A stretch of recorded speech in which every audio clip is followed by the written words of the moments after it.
노인은 어떤 존재일까요? 노인은 시민입니다. 시민은 자신의 권리와 의무를 가진 존재라고 할 수가 있겠죠. 자, 또 노인은 선배입니다.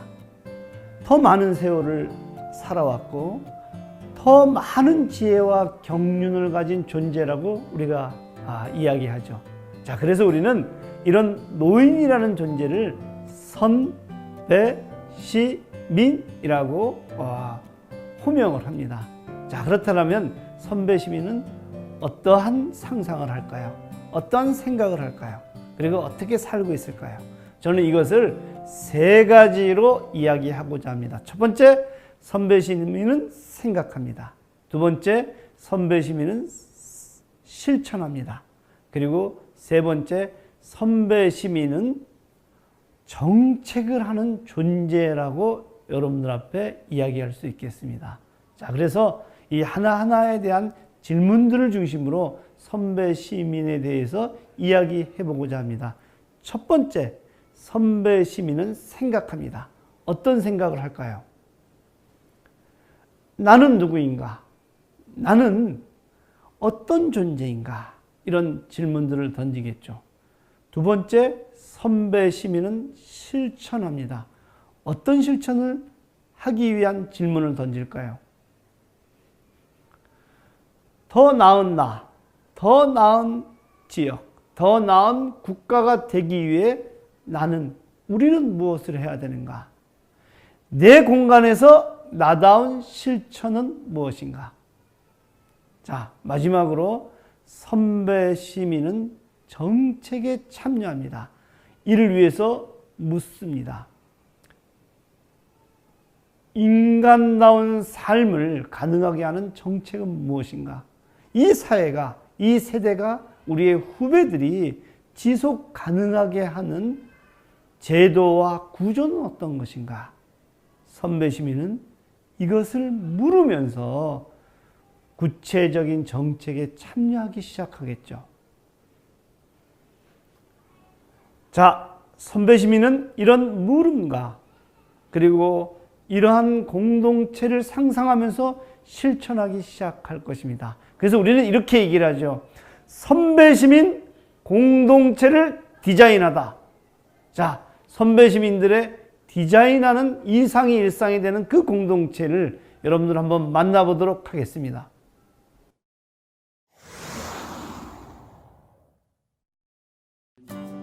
먼저 선배시민들의 생각에 대해 알아봅니다. 선배시민들의 생각은 2016년 시작된 선배시민대학에서 연구했습니다. 이곳에서 노인들은 선배시민이 무엇인지를 학습하고 소통했습니다. 선배시민대학을 공부하기에는 그냥 나이 많은 노인, 그저 어르신, 나는 아무것도 할 수 없다, 아무것도 할 수 없는 노인이라고만 생각을 하고 지냈었는데 선배시민대학에 와서 인문학 강의를 듣고 나니까 나는 누구인가, 나를 인식하게 됐고, 그리고 이 사회를 보는 시각이 달라지고, 그리고 내가 여기서 할 수 있는 일이 떠올라서 전보다는 눈이 달라지고 귀가 달라지고 마음이 달라지고 행동이 달라졌습니다. 선배시민대학에서 학습한 노인은 눈이 달라지니 마음이 달라진다라고 말씀하시면서 자신이 선배시민이라는 것을 자각했습니다. 마음이 달라진 선배시민은 실천이 달라지기 시작했습니다.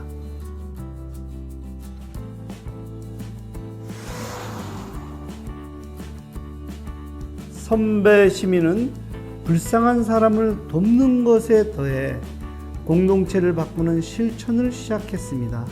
불쌍한 사람을 돕는 것에 초점을 두었던 선배시민 자원봉사는 이제 내용이 바뀌기 시작한 것이죠. 지역과 사회를 바꾸기 위한 실천은 이렇게 시작되었습니다. 개인 건강만이 아니라 생활체육시설을 돌보기 시작했습니다. 선배시민들은 후배 시민들을 만나러 대학교에도 갔습니다. 그곳에서 따뜻한 차 한 잔과 함께 너희들을 응원한다 라고 말씀하셨습니다.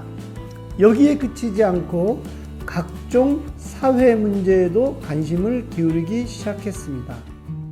어떤 문제냐면 쓰레기 문제, 환경이죠. 환경 문제가 있어서 그 문제를 하려는데 우리가 먼저 수범을 해서 교육을 하고 실천하고 또 지역에 반영을 해서 하루아침에 자연 환경이 바뀌어졌다는 것. 그것이 큰 성과라고 볼 수 있습니다.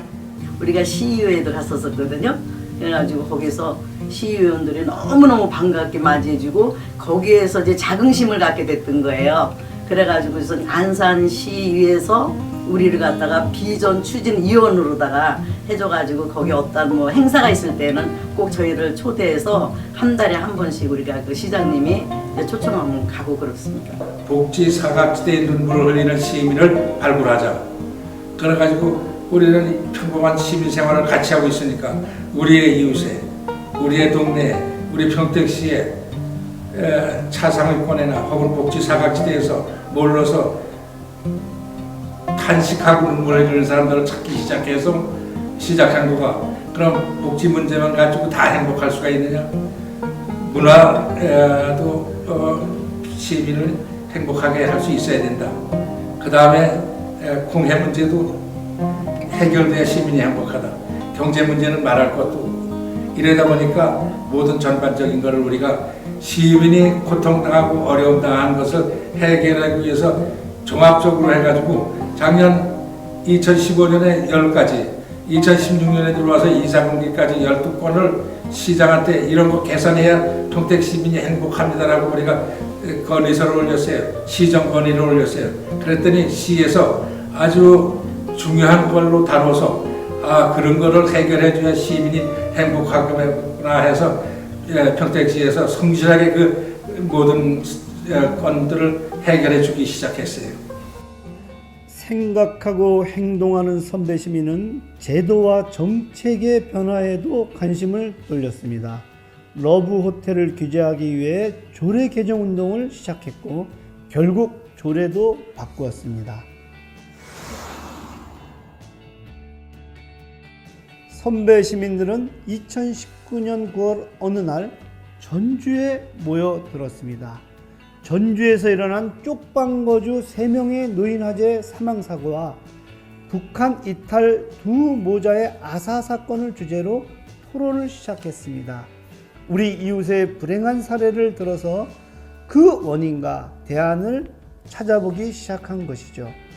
모둠 토론을 진행하고 발표를 진행했습니다. 그리고 2020년 지역총회와 정책대회를 이 자리에서 계획했습니다.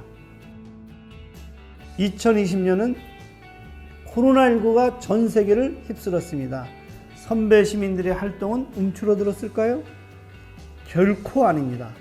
선배 시민은 코로나19에 맞서 토론을 시작했습니다. 14개 지역에서 지역총회를 시작한 것이죠. 선배 시민 1000여 명이 온 오프라인으로 지역 맞춤 정책 제안, 선배 시민 활동 사례 나눔 등을 진행했고 501개의 선배 시민 활동 사례가 나눔으로 이어졌습니다. 선배 시민 정책대회는 지역으로부터 중앙으로 올라오는 버텀업 과정을 거쳐서 본격화되기 시작한 것이죠. 선배시민 정책대회는 어르신들이 공동체의 유익과 발전을 위해서 정책을 제안하고 토론하는 그런 장을 말합니다. 전국에 한 310개 정도 노인복지관이 있는데요. 그 각 노인복지관에서 공동체의 발전을 위해서 토론하고 학습하면서 또 필요한 지역사회에 필요한 또 제안들을 하고 그 제안들이 각 지자체에서 또 총회를 거쳐서 또 거기에 맞는 정책이 채택이 되고요. 지자체의 시군구별로 채택된 게 광역으로 올라와서 광역을 위한 정책으로 채택이 된 다음에 중앙총회에서 정책대회라는 그런 자유로운 토론과 정책을 채택하는 그 과정에 함께 모이게 되는 것입니다. 그동안 돌봄의 대상이었고 수혜자였던 그런 어르신들이 이제는 돌봄의 수혜자가 아니라 돌봄의 주체로서 후배와 또 후배 시민들과 또 공동체를 위해서 함께 정책을 생각하기도 하고 또 토론하기도 하고 제안하기도 하면서 국가와 공동체 발전을 위해서 노력하는 모든 과정이기 때문에 필요하기도 하고요. 이 과정을 통해서 또 선배 시민들도 또 발전하기도 하고 서로 행복한 모습을 보게 되었습니다. 저는 어르신들의 관심사만 말씀하실 줄 알았어요. 그런데 공동체를 위한 또 후배 세대를 위한 다양한 정책들을 제안해 주셔서 정말 저도 그 과정에 참여하면서 감동을 많이 받았고요. 저도 곧 이제 선배 시민이 되면 저런 모습으로 살아가고 싶다 이런 생각을 하게 되었습니다. 2020년 12월 10일 제1회 선배 시민 정책대회가 유튜브로 진행되었습니다. 대한민국 선배 시민 공동체를 디자인하다. 선배 시민 정책대회의 모토입니다. 이것은 이제 선배 시민이 공동체의 의미를 묻고 공동체가 어디로 가야 되는지를 설계한다는 상징적인 선언인 것이죠.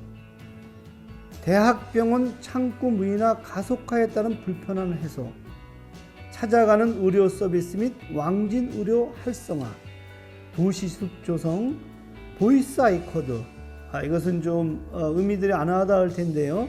인쇄문을 읽어서 주는 그런 서비스 도입을 의미합니다. 미세먼지를 줄이기 위한 환경 포인트 앱 보급 정책 등 최종적으로 엄선된 선배 시민 정책이 제출되었습니다. 대한민국 국회는 입법 과정을 통해 정책으로 만들 것을 약속했습니다.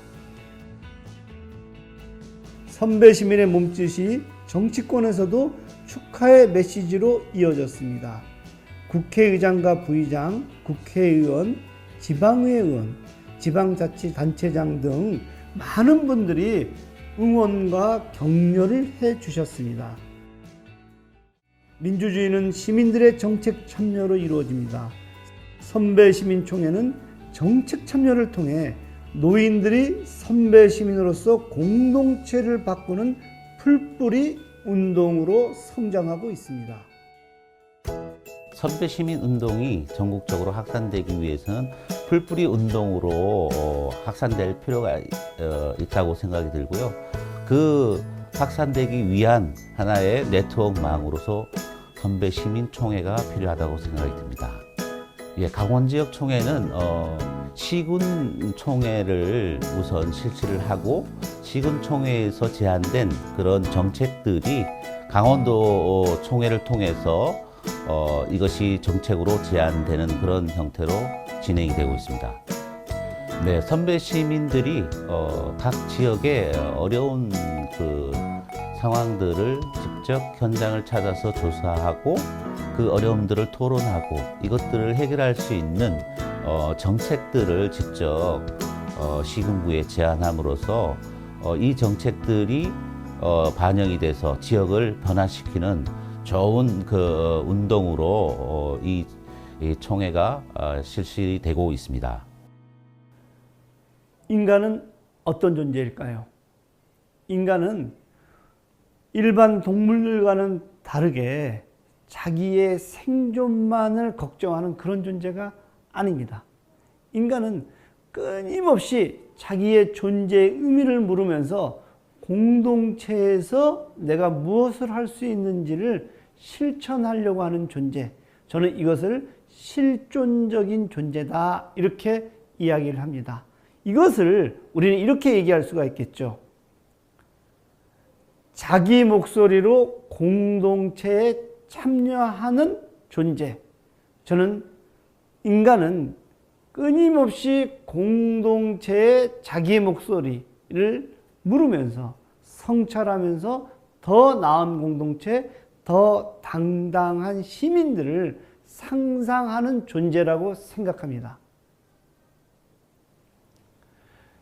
이제 노인은 선배 시민이 되었습니다. 선배 시민은 돌봄의 대상에서 돌보는 주체로, 그리고 나와 내 가족만이 아니라 나의 이웃, 나의 동료, 더 나아가면 후배 시민들, 그리고 국가와 공동체를 고민하는 존재이어야 합니다. 이것이 시민입니다. 이것이 선배 시민입니다.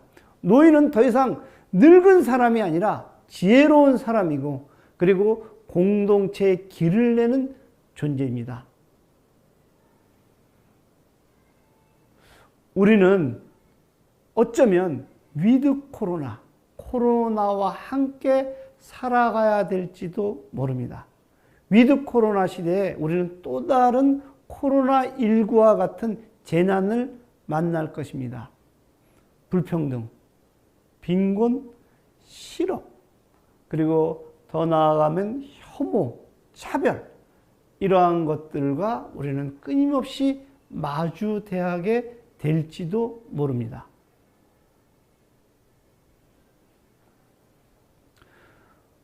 코로나19와 같은 큰 재난들을 만날 때 시민은, 인간은 무엇을 해야 될까요?